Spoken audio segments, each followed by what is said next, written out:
Good evening mga lods, mga kabayan.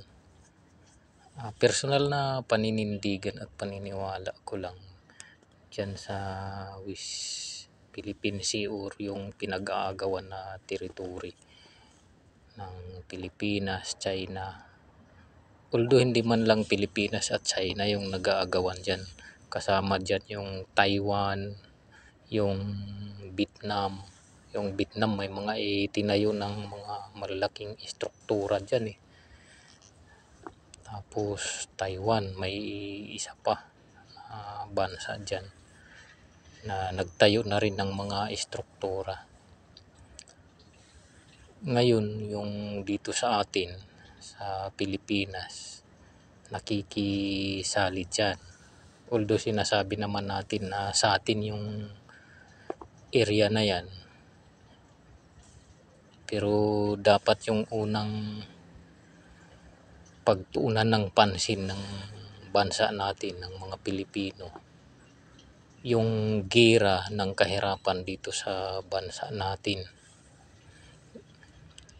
Lalong-lalo na yung kawalan ng maisasaing sa bawat pamilya ng Pilipino. May 5 problema dito sa atin na dapat yun ang unang pakigirahan ng bansa natin.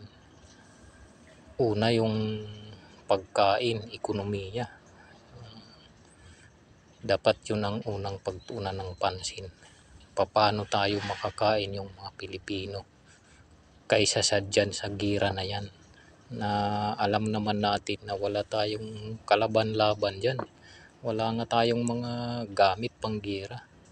Di gamitin na lang natin yan para paunlarin yung mga magsasaka natin para may makain yung lahat ng mga Pilipino. Pangalawa,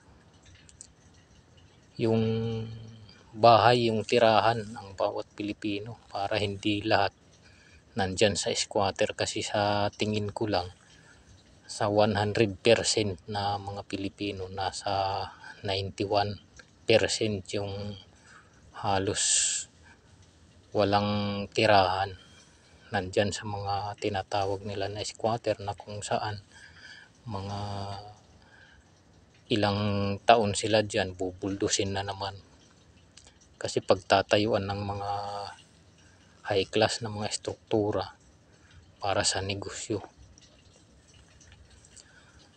Ang pangatlo, itong mga ospital natin, dati kasi nagkaroon ng ng privatisasyon sa mga pagmamay-ari ng gobyerno, tulad ng mga ospital, paaralan ug iba pa. Yung mga ospital, yung mga pagamutan, dapat pinapalakas din yan at pinapatrabaho dyan yung mga nakapag-aral bilang mga doktor, nurse, para gamutin yung mga sakit ng mga Pilipino na hindi naman sobrang taas yung price o presyo mga bayarin dyan. Kasi ngayon parang dollars yung halaga ng mga gamot dyan sa mga ospital na yan. Dapat ibalik yan, hawakan ang gobyerno yung mga pagamutan na yan. Pangatlo ay pang-apat, yung mga paaralan natin. Although ngayon napakaraming paaralan, pero yun nga lang mga private. Kaya kung ano lang yung masabi nila sa presyo o mga bayaran dyan, yun din yung ipapatupad nila sa mga na yan, mga paaralan. Kaya yung mga Pilipino, lalo na yung medyo walang na trabaho, yung mga magulang, wala talaga, hindi makakapag-aral yung mga anak nila hanggang sa elementary lang. Kasi walang pambayad ng matrikula o dyan mismo sa mga paaralan na yan, hindi makakapasok, lalo na yung mga private na paaralan. Sobrang mahal. yung bayarin dyan.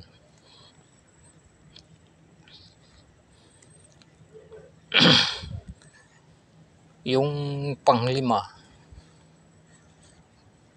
paano magkakatrabaho yung mga Pilipino na hindi na magsisialisan papunta sa ibang bansa para magtrabaho. Napipilitan sila pumunta ron kasi dito naman sa atin may trabaho ka nga pero sobra namang mura yung sahod mo. Yung sahod mo dito, yung 8 oras mo, maabot ng 500. Samantala yung mga bilihin, maabot naman ng milyon yung halaga. Paano uunlad tayo niyan? Patuloy lang tayo na mga ngarap na umunlad.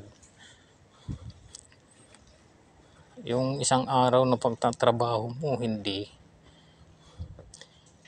ka nga makapagtabi kahit 2 piso lang. Yun ang dapat pagtuunan ng pansin ng gobyerno natin. Hindi yung dyan makikipaggira, lalong-lalo na yung naaanuhan na girahin yung China. Na kung tutuusin, wala tayong kalaban-laban dyan. Inuudyok lang tayo nitong mga dayuhan, lalong-lalo na sa pangunguna nitong Amerika, na sa buong mundo, sila yung kauna-unahang mananakop at mapanghimasok sa iba't ibang mga bansa.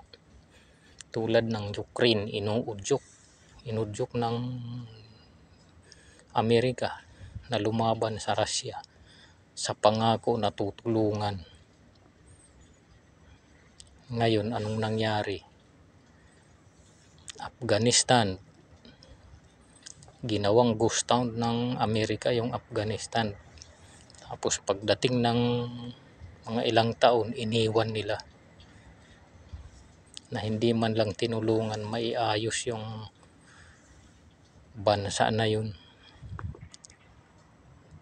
Tapos yung Iraq, ginira nila dahil sa weapons of mass destruction daw, maggagawa daw ng mga nuclear bomb. Kung tutuusin, sa buong mundo sila yung pinakamaraming nuclear. China, Russia, US, iba pa nga mga bansa na kaalyado ng Amerika. Dapat yan ang pinupuntahan nila para girahin. Kung ayaw nila ng mga nuclear na yan, dapat lahat sila magdisarma.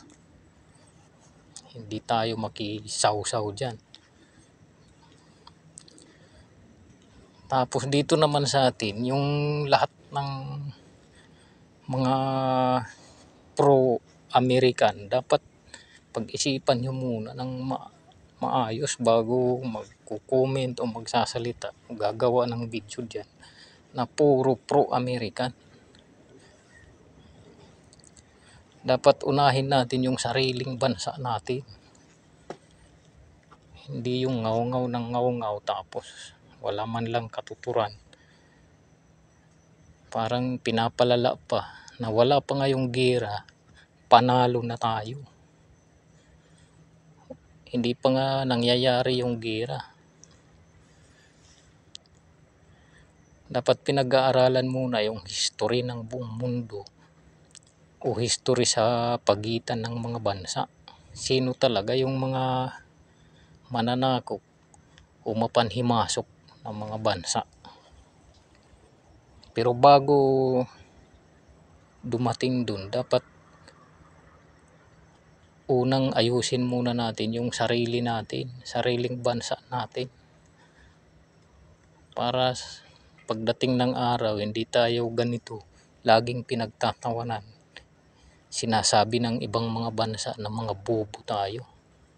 At tayong wala tayong kaalam-alam. Kasi totoo naman yung sinasabi nila. Kung titingnan mo dito sa bansa natin, napakarami ditong galing sa iba't ibang mga bansa.